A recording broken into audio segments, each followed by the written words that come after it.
नमस्कार, सत्यदर्शन न्यूज मध्ये आपले स्वागत आहे. मी पायल शहा. एक नजर टाकूया आजच्या ठळक घडामोडीवर. भुजबळ यांच्या निर्दोष मुक्ततेनंतर राजकारण तापलं. महाराष्ट्र सदन घोटाळा प्रकरणात मंत्री छगन भुजबळ यांची निर्दोष मुक्तता झाली आहे. एसीपी नंतर आता ईडीच्या केसमध्ये सुद्धा भुजबळ निर्दोष ठरलेले आहेत. त्यामुळं महाराष्ट्र सदन घोटाळा आता महाराष्ट्रात झालाच नाही का असा चर्चा रंगू लागल्या आहेत. ज्या भुजबळांवर प्रामुख्याने भाजपच्या नेत्यांनी महाराष्ट्र सदन घोटाळ्याचे आरोप केले, त्यामुळे 2 वर्ष भुजबळांना तुरुंगात काढावी लागली.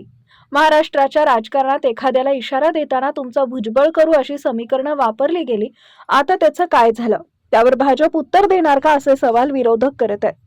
दरम्यान महाराष्ट्र सदन घोटाळा मुक्तता झाल्यानंतर आता भुजबळ काय बोलतात याकडे सर्वांचं लक्ष लागलंय. भुजबळ यांच्या मुक्ततेनंतर ठाकरे गटाचे नेते संजय राऊत यांनी प्रतिक्रिया व्यक्त केली आहे.